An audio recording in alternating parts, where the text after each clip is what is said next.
નમસ્કાર દર્શક મિત્રો, રેમી ન્યૂઝના ડિજિટલ પ્લેટફોર્મમાં આપનું સ્વાગત છે. જોઈએ આજના મુખ્ય સમાચાર. શું સંદેશ આપવાનો છે? સંદેશમાં એ જ કહીશ, ખાસ કરીને શ્રી રાજપૂત સમાજ કમરેજ, મેહુલભાઈ, એમની સમગ્ર ટીમ, જેટલા પણ જવાબદાર વ્યક્તિઓ છે, હોદ્દેદારો, એમનો ખૂબ ખૂબ આભાર. આજનો જે શુભ કાર્યક્રમ હતો એ ત્યાગ દિવસને ધ્યાનમાં રાખવામાં આવ્યું હતું. ત્યાગ દિવસ એટલે કે જે 15મી જાન્યુઆરી અને પ્રાતસ્મરણીય ભાવનગરના પ્રજાવત્સલ મહારાજા સાહેબે પોતાનું રાજ્ય ભારત દેશને એક કરવા માટે સરદાર સાહેબને આપ્યું હતું. તો એ દિવસને અમે યાદ કરીએ છીએ.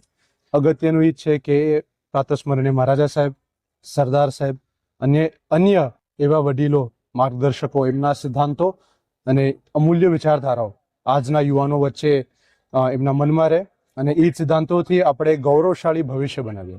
આપણે જેટલી પણ વાત ઇતિહાસની કરીએ, ક્ષત્રિય સમાજની ઇતિહાસની વાત કરીએ, એ ઇતિહાસમાં આપણે ખોવાઈ નથી જવું, એનીથી શીખવું છે, વર્તમાનમાં જીવવું છે અને એનીથી પણ ગૌરવશાળી એક ભવિષ્ય બનાવવું છે. જે સોમનાથ સ્વાભિમાન પર્વ ચાલી રહ્યું છે, એમાં મેં અત્યારે એની વાત એટલે કરી કારણ કે જેટલા પણ ફોટોઝ અને વિડીયોઝ મેં જોયા હતા છેલ્લા 2-3 દિવસથી, એમાં ક્યાંક ને ક્યાંક મને લાગ્યું હતું કે વીર હમીરજી ગોહિલની વાત બહુ ઓછી થઈ છે અથવા ઘણીવાર થઈ જ નથી. તો બસ એક યાદી આપતો હતો સમાજને અને જેટલા લોકો સુધી આ વિડીયો જાય એમને. જે તમારો પરિચય. જય માતાજી, હું મેહુલસિંહ મુકેશસિંહ દેસાઈ, કામરેજ કન્વીનર શ્રી.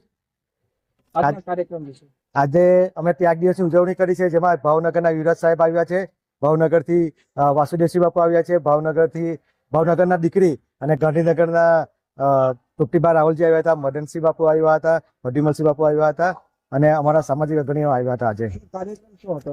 આજનો કાર્યક્રમ અમે ત્યાગ દિવસ ઉજવ્યો છે. કૃષ્ણકુમારસિંહજીની આજે 15 તારીખે ત્યાગ દિવસ છે, પણ એના આગલો રવિવાર બધાને અનુકૂળતા રહે એ માટે રાખ્યો હતો.